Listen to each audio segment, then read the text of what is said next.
నమస్కారం. విలన్ ఎవరు 12వ భాగం.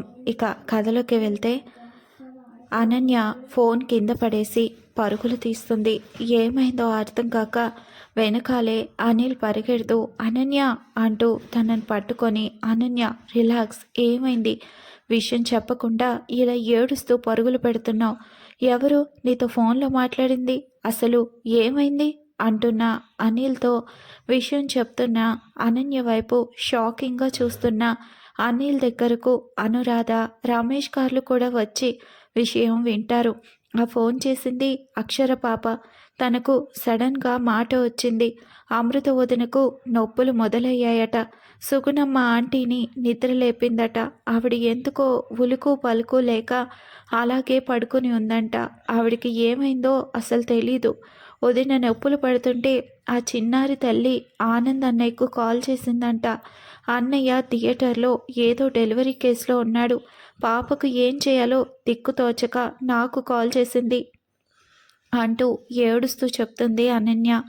ఆ ఫోన్లో వదిన బాధ వినిపిస్తోంది. మనందరం ఉండి కూడా వదినకు ఈ పరిస్థితి ఏంటి అంటూ బాధపడుతుంది.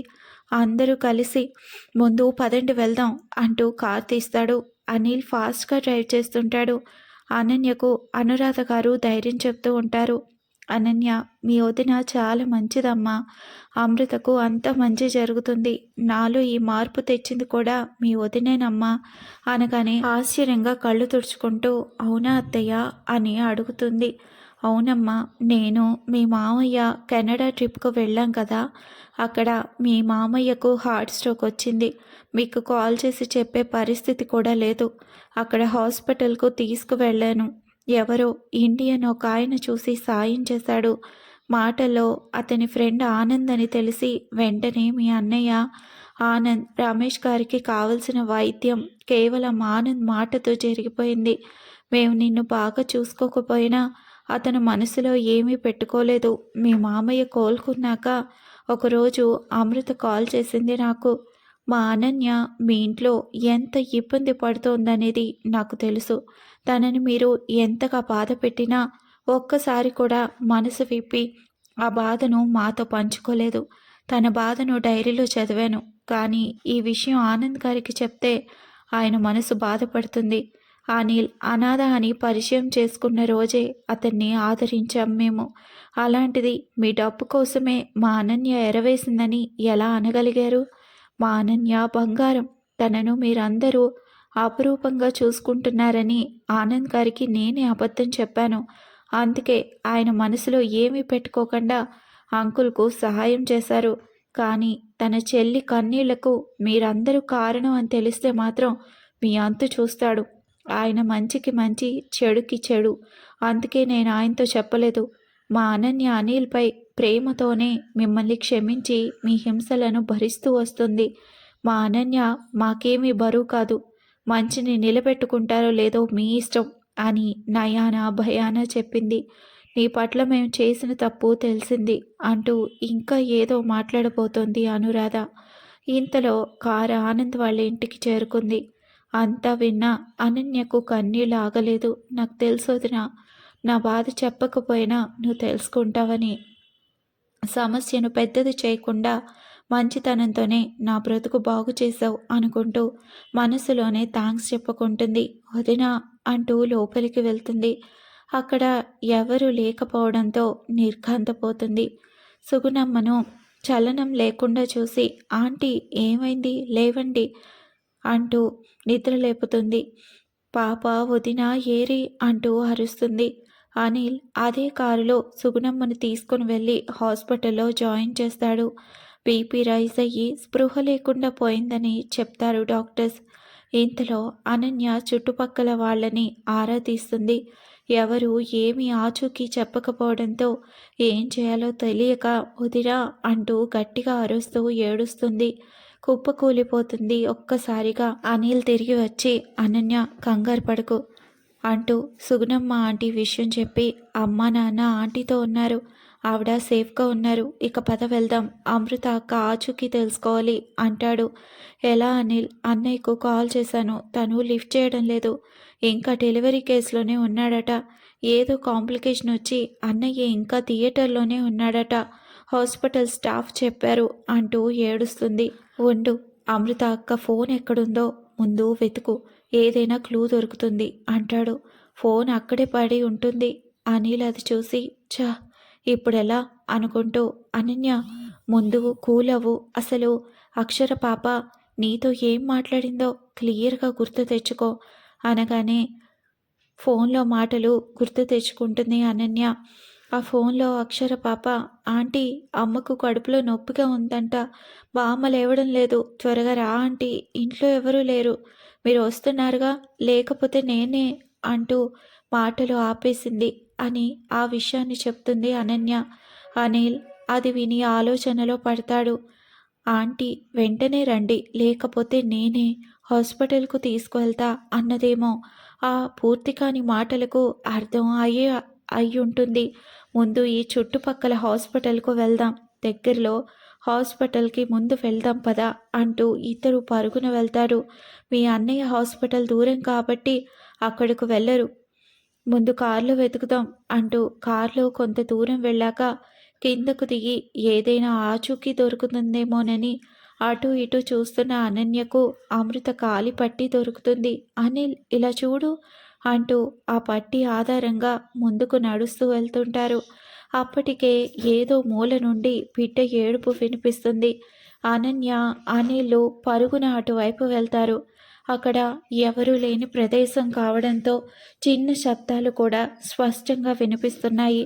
పరుగున వెళ్ళిన వాళ్ళిద్దరికీ ఎదురుగా కనబడిన దృశ్యం చూసి నోట మాట రాలేదు.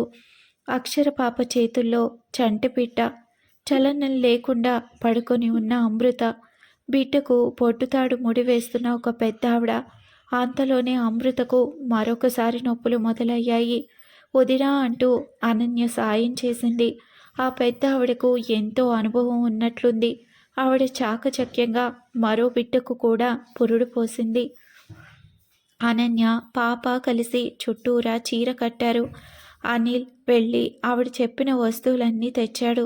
ఇద్దరు బిడ్డలను చేతుల్లోకి తీసుకొని మురిసిపోయింది అనన్య. వదిన చూడు, పాప బాబు అంటూ అమృతకు పిల్లలను చూపించింది. అమృతకు చేరువుగా పెట్టింది ఆ పిల్లలను. పసిమి ఛాయతో బంగారంలా మెరిసిపోతున్న వాళ్ళను చూసుకొని మురిసిపోయింది అమృత. అనన్య ఆ పెద్దావిడిని చూస్తూ, అమ్మా మీరెవరో, దేవతలా వచ్చి మా వదిన్ని కాపాడారు అనగానే, ఇదిగో ఈ పాపే నన్ను ఇక్కడికి లాక్కొచ్చింది, నేను మేకలు కాసుకుంటూ ఉంటే ఈ పాపని నా చేయి పట్టుకొని మా అమ్మకు నొప్పిగా ఉంది చూడమంటూ లాక్కు వచ్చింది. నెలలు నిండిన ఈ అమ్మను చూడగానే అర్థమైంది కవలలు ఈమె పొట్టలో ఉన్నారని. వెంటనే ఈ పాప పరుగున వెళ్ళి నాకు కావలసిన వస్తువులన్నీ తీసుకొని వచ్చింది. మరి ఎలా తెచ్చిందో తెలీదు అనగానే అనన్య పాపను చూస్తూ, అక్షర నువ్వే ఈరోజు అమృత వదినను కాపాడావు తల్లి, నీకు మాటలు ఎప్పుడొచ్చాయమ్మా అంటూ ఉండగా అనిల్ వచ్చి, అవన్నీ తర్వాత, ముందు ముగ్గురిని హాస్పిటల్కి తీసుకుని వెళ్ళాలి పదా అంటూ అందరూ కార్లో హాస్పిటల్కు చేరుకుంటారు. అమృతను చూసి విషయం తెలుసుకొని తల్లడిల్లిపోతాడు ఆనంద్. బిడ్డలు ఇద్దరు ఆరోగ్యంగా ఉన్నారు, అమృత కూడా క్షేమంగా ఉందని పరీక్షలు చేసి చెప్తాడు అనన్యకు. ఆనంద్కు ఇదంతా బాధగా సంతోషంగా అనిపిస్తుంది. మిక్స్డ్ ఫీలింగ్స్కు ఉద్వేగంగా ఫీల్ అవుతాడు. అనన్య గమనించి, అన్నయ్య మంచి పనులు చేసే వదినకు చూసావా అందరూ ఎలా సహాయపడ్డారో, శత్రువులను కూడా ప్రేమతో మార్చగలదు మన అమృత, మా అత్తగారు కూడా మారడానికి వదినే కారణం అంటూ జరిగిన విషయం చెప్తుంది. నిజమే, అమృతది అమృత హృదయం అనుకుంటాడు మనసులో. ఇదంతా చూస్తూ అక్షర పాప దగ్గరికి వచ్చి ఆనంద్ను ఏమని పిలవాలి అనుకుంటూ మౌనంగా నిల్చుంటుంది. ఆనంద్ ఆ పసి మనసులోని అనుమానాన్ని కనిపెట్టి, అక్షర నన్ను నాన్న అనమ్మా అంటూ దగ్గరకు తీసుకుంటాడు. అక్షర వెంటనే నాన్న అంటుంది సంతోషంగా. మరొక వైపు సుగుణమ్మ దగ్గర ఉన్న అనురాధ గారు సంతోషంగా అనిల్కు కాల్ చేసి సుగుణమ్మకు నయమైందని, ఇప్పుడు ఆవిడ నార్మల్గా ఉందని చెప్పడంతో అందరూ సంతోషిస్తారు. అమ్మా, చెల్లి, తమ్ముడు ఎంత ముద్దుగా ఉన్నారో కదా అంటూ అమృతతో మాట్లాడుతుంది అక్షర. పాపకు మాటలు వచ్చాయని మనసులోనే దేవుడికి నమస్కరిస్తుంది అమృత. పక్కనే ఉన్న అనన్యను చూస్తూ అమృత ఇలా అంటూ ఉంటుంది. అనన్య, నాకు నొప్పులు మొదలవగానే అక్షర అమ్మ అని పిలిచింది తెలుసా? నీకు నేనున్నాను, భయపడకు అంటూ ఈ చిన్నారి తల్లి నాకు ఎంతో ధైర్యం చెప్పింది. ఆ క్షణంలో అక్షర నాకు అమ్మ అయింది అంటూ ఎమోషనల్గా ఫీల్ అవుతుంది అమృత. అవును అమృత, చేసిన పుణ్యం ఎక్కడికి పోతుంది?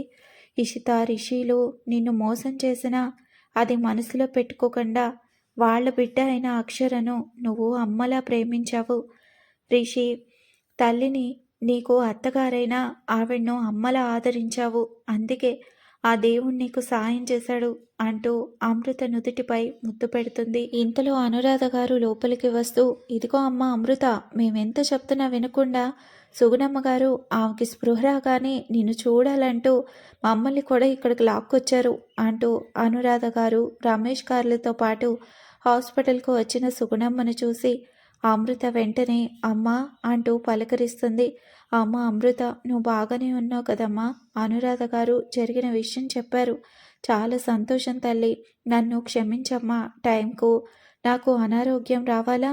నిన్ను కాపాడుకోవాల్సిన సమయంలో ఇలా అవ్వడం ఏంటో ఆ దేవుడి లీలలు మనకు అర్థం కావుగా అంటూ బాధపడుతుంది.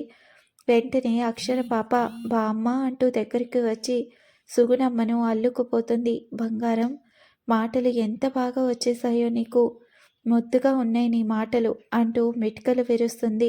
అందరూ సంతోషంగా ఇంటికి చేరుకుంటారు. ఆనంద్ అమృతలకు పిల్లలతో కాలం వేగంగా గడుస్తుంది. కవలలు ఇద్దరు ముద్దుగా బొద్దుగా తయారవుతారు. 6 నెలలు తిరిగేసరికి పాపకు ఆనంద్ పోలికలు, బాబుకు అమృత పోలికలు స్పష్టంగా కనిపిస్తుంటాయి. అక్షర చెల్లి, తమ్ముడు అంటూ ఇద్దరిని ఆడించడంలో బిజీ అయిపోతుంది. మరొక వైపు అనన్యకు ఎప్పుడు కడుపు పండుతుందా అని అనురాధ గారు ఎదురు చూస్తూ ఉంటారు.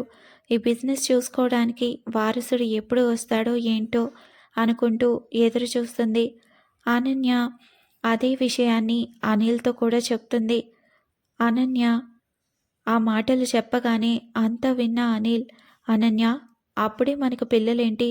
ముందు నువ్వు నీ గోల్ని కంప్లీట్ చేయి. ఇదిగో గ్రూప్స్కు ప్రిపేర్ అవ్వడానికి మెటీరియల్ తెచ్చాను అంటూ కొన్ని బుక్స్ చేతుల్లో పెడతాడు. అనన్య సంతోషంగా అనిల్ను హత్తుకుంటుంది. అనన్య ప్రిపేర్ అవ్వడం మొదలు పెడుతుంది. అనన్య ర్యాంక్ కొడుతుంది. అనిల్ సంతోషంగా ఇంట్లో అందరినీ పిలిచి గుడ్ న్యూస్ చెప్తాడు.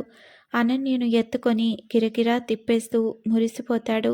అనిల్, నన్ను దింపు, కళ్ళు తిరుగుతున్నాయి అనగానే అనురాధ గారు, ఒరే ఆపరా, దానికి కళ్ళు తిరుగుతున్నాయంట అంటూ అనిల్ నెత్తి మీద మొట్టికాయలు వేస్తుంది. అమ్మ అనన్య, ముందిలా కూర్చో అంటూ కోడల్ని కొన్ని ప్రశ్నలు వేస్తుంది.